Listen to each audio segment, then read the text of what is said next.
Apparently, there are over 1 million selfies taken every single day. At least that's according to some junk article I just read. Personally, I think it's probably closer to 1 billion considering how many end up deleted when someone's duck face isn't perfect. But however many there are, whether it's 1 million or 1 billion, it's statistically likely that at least a few will involve something of a deeper interest, such as a ghostly apparition, a long-dead celebrity, or the final moments of a family shortly before their unexplained demise. Let's take a look at these stories and more in our list of the 7 most mysterious selfies ever taken.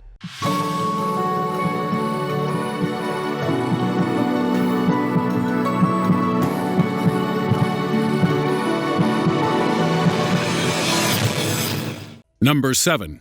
Is Tupac alive? Ever since his murder in 1996, fans and conspiracy theorists have pored over countless photos claiming to show evidence that Tupac Shakur is alive and well. But while most of these images are obviously doctored or just a little too low resolution to be convincing, this picture from August 2016 is as clear as day. This image was pulled from a YouTube video whose subtitles claim that the selfie was taken in Cuba in the year 2015 with a smartphone made in 2011, and the image suggests that Tupac Shakur's 1996 death may have been faked. This is something former Death Row's Records CEO Suge Knight has said for some time, and just last year, a retired police officer, David Myers, claimed on his deathbed to have helped fake Tupac's murder for $1.5 million, with an additional 30 people reportedly involved, including cops, medics, and staged witnesses. So does this image corroborate that story? Is Tupac alive and living in Cuba? And is he best friends with Elvis and David Bowie? At 6. The Selfie Shooter. Here is Oscar. Oscar was a 21-year-old veterinarian from Mexico City whose obsession with selfies cost him his life. After a night of heavy drinking, Oscar was sat with his friends El Paco and Omar when he decided to pose for a selfie with a gun to his head. Okay, not exactly the greatest of ideas, but he wouldn't be dumb enough to pull the trigger. Would he? Well, that's exactly what happened. At least, that's what his friends say. Oscar's final selfie hasn't been released by the police, but what we do know is that while Omar was arrested at the scene, the other friend, El Paco, fled from police straight after the incident. So, was Oscar's death really a dumb selfie-related accident, or an elaborately staged murder? At 5. A final selfie. July 17, 2014, Malaysian Airlines Flight 17 is preparing to take off from Amsterdam Airport. 15-year-old Gary Slok and his mother Petra Langeveld take a selfie. En route to Kuala Lumpur, their Boeing 777 is shot down over the Ukraine by unknown parties. All 298 people on board are murdered. Pro-Russian insurgents are blamed by the West, with Vladimir Putin suspected of direct involvement. Conversely, Putin's government have pointed the finger at Ukraine, claiming that a Ukrainian jet was following the airliner shortly before its destruction. We still don't know exactly who was to blame, but curiously, an international tribunal set up by Malaysia via the United Nations was scheduled to prosecute those it deemed responsible, until Russia vetoed the whole thing in July 2015. Why would they do something like that? Feeling guilty, Vlad? At number 4, wrong address. Hey, look, a selfie that proves even ghosts hate duck face. This picture shows some kind of Voldemort-like apparition appearing next to its taker, Natasha Boden. And while you and I might write this off as a woman with a crappy camera phone looking for attention, Miss Boden, on the other hand, believes this image is related to a strange occurrence which took place a few weeks before. Just over a month prior, Ms. Boden had been visited by a group of funeral directors looking to collect a body. The only problem is, Ms. Boden had no body to be collected. The funeral directors said they'd made a mistake and got the wrong address. Well, when this image turned up 6 weeks later, Natasha knew the two events were connected and got the heck out of Dodge. Ms. Boden spent that night in a hotel and resolved to move her and her family out of their home as soon as possible.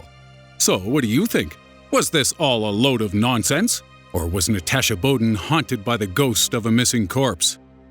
I think this question can be answered by the fact that she's from a place called Blackpool in the north of England. And I have it on good authority that the people there are, mental? Completely cuckoo for Cocoa Puffs. Number 3. Airplane selfies. There have been quite a few airplane selfies doing the rounds on the internet lately, including this one. This one. And this one. With the taking of this photo reportedly causing a fatal airline accident. Is that story true? We're not sure. But the second of these photos has been disproven due to the fact that there's a ground-level airport reflected in the pilot's glasses. Also, the laws of physics make the other two selfies practically impossible. However, this one is apparently more plausible and was allegedly taken using a GoPro over downtown Toronto, Canada. What do you think? Is it real? To be honest, there's only one airplane selfie we're interested in, and it's this one. British tourist Ben Innes stopping a crazy terrorist while said terrorist was in the process of hijacking the plane to get a selfie. Nice job, Ben. Nice job. At 2. Mustang Wanted. Mustang Wanted is the catchier name used by daredevil freeclimber Pavlo Ushivets. And if you're afraid of heights, you may want to look away now. Mustang Wanted climbs tall buildings without helmets, without ropes, and without so much as a hunky fireman at the bottom to catch him when he falls. And at the top, he takes a cheeky little selfie before wondering how the heck he's going to get down from there. Mustang Wanted has climbed the Princess Tower in Dubai, the Most SNP in Bratislava, and the Votivkirche in Vienna. But how does he do it? That is the real mystery here. How does a human being possess the courage to climb something that high, knowing that a single mistake means certain death? Is he insane, or just wired differently? And also, how does he manage to find his way up and back down there? Does he see buildings in a way that other humans can't? Does he possess some kind of superhuman ability to control his emotions and to hyper-focus? Or are we just guilty of romanticizing a man with poop for brains and a few spare Sunday afternoons? And at number 1, the boy in the back seat.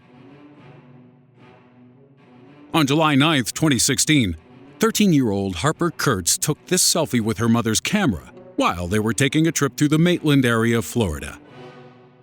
Harper and her mom were the only two people in the car at the time. So, who the heck is that over her right shoulder? Looks like a little boy, doesn't it? Safe to say, when Harper came across this ghostly apparition, she was pretty darn scared. But her mother was more curious. Who was this kid? And what did he want from her daughter? Mrs. Kurtz already felt that Harper was some kind of magnet for paranormal activity, and so she began to look into the history of the highway they were driving on when the selfie was taken. Apparently, 1 year prior, there had been a serious car accident on that very stretch of road, with one fatality. Kurtz was unable to find out more about that victim, but she believes that single fatality involved a child. Hence, why nobody would give her more information. But paranormal expert Greg Pocha believes he has the answers for the inadvertent paranormal carpooling. He believes there was a ghost, it was a child, and it was warning young Harper to put her seatbelt on. Because Harper's mom was too busy thinking of selfie shots in the car to see the obvious. And that's our list. But if you're not quite full of mysterious business and you'd like a second serving, Have a heaping helping of our recent video on the 7 scariest archaeological discoveries right now.